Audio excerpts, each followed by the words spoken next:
Hola, ¿qué tal? Mi nombre es Mario y hoy te traigo un video tutorial acerca de lo que es corriente, voltaje y resistencia. Muchas veces cuando vamos iniciando en temas de electrónica, automatización o temas afines, solemos confundir lo que es corriente con voltaje o así con resistencia.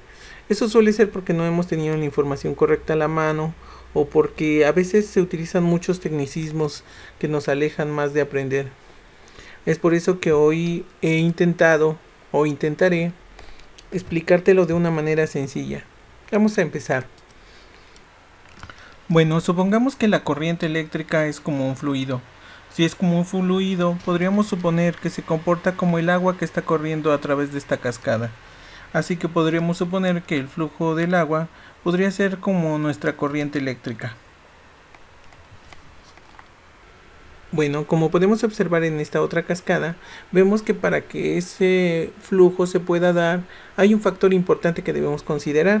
Eso es la altura, o mejor dicho, la diferencia de alturas que hay desde el punto alto al punto más bajo. Eso, si lo asimiláramos con un circuito eléctrico, sería el voltaje, que también es conocido como diferencia de potencial o tensión. Ahora, en esta cascada podemos ver que existen unas rocas que se están oponiendo al flujo de la corriente. Bueno, a esto se podría decir que es una resistencia.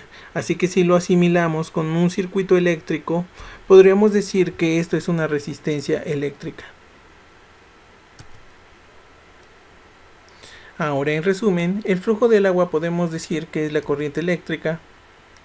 La diferencia de alturas que existe en una cascada vendría siendo el voltaje o la tensión o diferencia de potencial, y las rocas que se están oponiendo al flujo de esta corriente sería nuestra resistencia eléctrica.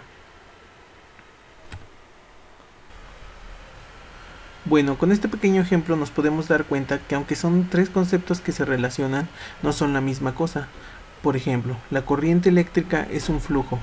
La diferencia de potencial o voltaje es aquello que está forzando a que se dé el flujo de la corriente eléctrica, mientras que la resistencia eléctrica es una oposición al flujo de la corriente.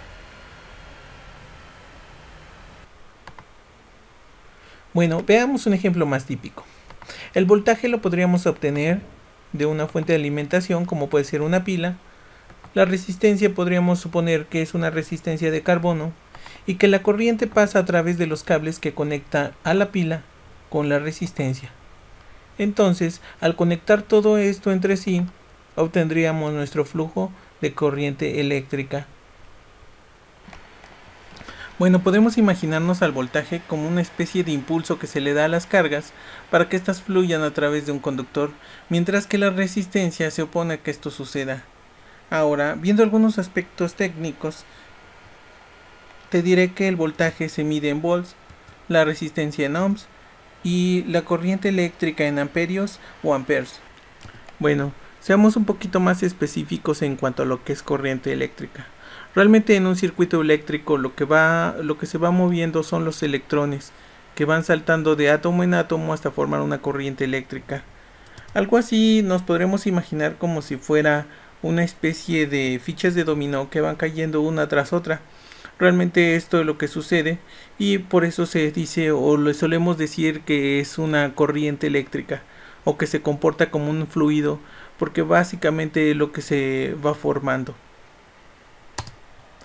Otro ejemplo típico que tenemos es el de un tostador.